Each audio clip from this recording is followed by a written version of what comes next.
When there are so many incredible haunted places around the good old US of A, finding the landmarks can be tricky.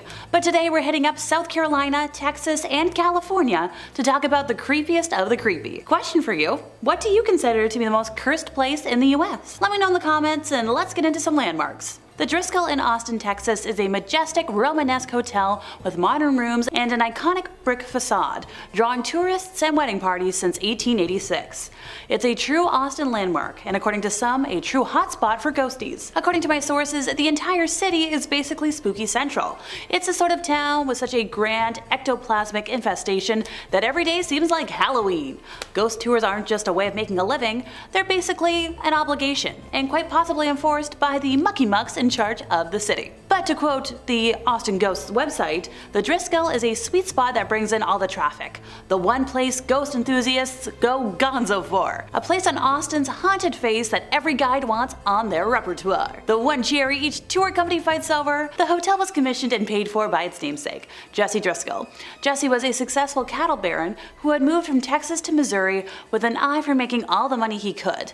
The determined entrepreneur, who was a self-made beef baron, broke the bank when he started selling his cattle to the Confederate Army. Now after the Civil War went kaput and the South decided to call it quits, Jesse looked at his kingdom and realized he was one of the richest men in the state. So what do barons do? They diversify their portfolio. So Jesse went and got himself a hotel. He bought the land in 1884 and 2 years later he had the grand opening. All paid, furnished, and marketed with coins chiseled into his pockets on the backs of dead soldiers, human misery, and more. They say he never recovered from the heartbreak though of losing his hotel in a high-stakes poker game. How'd that happen? Well, shortly after the hotel opened up, Jesse came under the pressures of financial hardship, which is code for he blew his earnings on booze, women, and gambling. So he had no choice but to forfeit the ownership, because by that point, he was a mess and up to his eyeballs in debt. So, nowadays, what's going on? Why is this place haunted?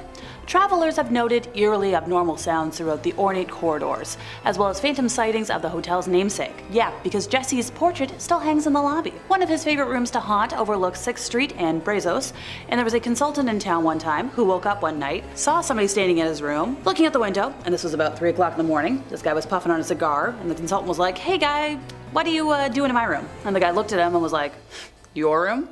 But he didn't say anything, he just gave the look like, "I don't think so, pal." So the consultant leaned over, snapped on the light, and when the light came on, there was nobody by the window. But the curtains were still swaying and there was still a cloud of cigar smoke in the air. Now, Jesse isn't the only ghost that likes to hang out. There's one that's known as the Bride, because, well, in the early 1990s, a distraught bride checked into room 329 because her fiance had just called off their wedding. She decided to spend over $40,000 on a shopping spree and a culinary free-for-all. But on the 3rd day of her staying there, she lined up all of her swag next to her bed, pulled out a firearm, and took her head off. She was considerate though. She used a pillow to muffle the sound. To this day, guests swear they see her ghost towing bags up and down the halls of the hotel. Alrighty folks, next up we're going to chat about the Dock Street Theater in Charleston, South Carolina, which is interestingly enough not located on Dock Street but on Church Street. Another quirky fact about the theater is that at one time it was actually a hotel and is now the last surviving antebellum hotel. Guests of the theater have claimed to see spirits roaming about, sights of ghostly shadows in the rafters, and apparitions on the stage.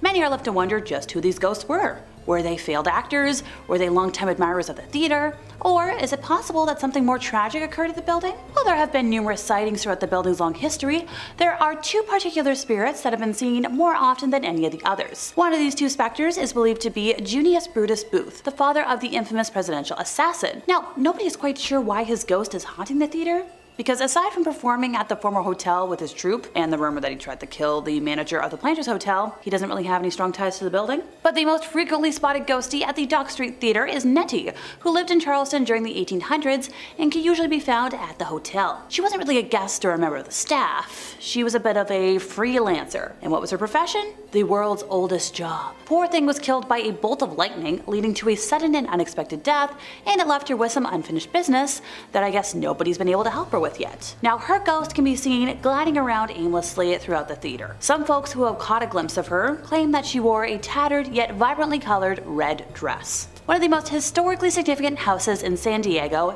the Whaley House, is also known as one of the most haunted places in all of the US. Its rich past is also a torrid one, including the self-taken life of Violet Whaley from a second-floor balcony and the rope necklacing of Yankee Jim Robinson, which took place before the house was even constructed. Visitors to the house consistently report strange sounds, sights, and inexplicable events, so much so that many paranormal experts have investigated, including Travel Channel's America's Most Haunted. From heavy footsteps and disembodied voices to the apparition of Thomas Whaley and his wife Anna, visitors report being spooked, intrigued, and even a bit frightened while touring the house. Other ghosts have been seen as well, and because the house was home to many residents over the years after the original family moved out, nobody knows for sure who they are. But one thing remains consistent: the eerie presence of those who have left the world of the living but refuse to leave the house. Now, just a couple of steps away from the house, El Campo Santo Cemetery is also known for its haunted occurrences. Established in 1849, this Roman Catholic cemetery was originally the burial ground for more than 450 people, including Yankee Jim Robinson, the guy I already mentioned a moment ago. So the trouble here started when the city built a horse-drawn carriage line and later paved over part of the cemetery to make way for car travel. At least 18 graves are known to be under the street and sidewalk, leaving those buried below not super duper happy. People who visit the area and park their cars along the street have reported having trouble starting their cars and having their alarms go off for no reason. Those who walk the grounds of this historic cemetery have also had mysterious experiences: an icy chill coming over them, glowing figures, a floating image, and a specter that appears to be dressed in period clothing. There's also a woman in a Victorian gown, just to name a few. Listed on the National Register of Historic Places, the old jail in St. Augustine was built by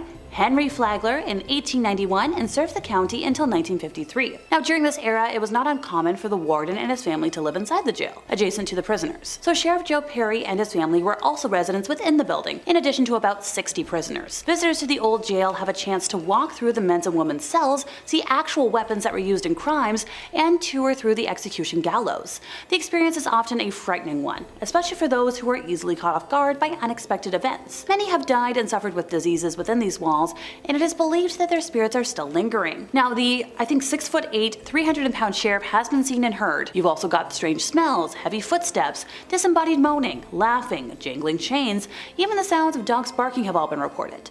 The old jail is so abundant with supernatural activity that has been investigated by various paranormal professionals, so it's listed in the National Directory of Haunted Places, making it a landmark attraction. And finally for today, we have the Crescent Hotel, located in Eureka Springs, Arkansas. This was erected in 1886 and has served several purposes over time, such as a luxury resort, a conservatory for young women, and a junior college. But the strangest mark on its history came in 1937 when it got an owner named Norman G. Baker. Now, Norman was a millionaire inventor and radio personality who decided to pose as a doctor, despite having no medical training, and wanted to turn the hotel into a hospital that could cure cancer. He was eventually found out and was run out of town, but his spirit somehow found its way back to the hotel and found some otherworldly company as well. The now operating Crescent Hotel is said to be haunted by at least 8 ghosts, ranging from a girl to a bearded man, all wearing Victorian clothing. When the current owners, Marty and Elise, bought the hotel in 1997, they hired not 1 but 2 certified mediums to do a reading of the building, and the mediums found that the hotel showed signs of being a portal to the other side,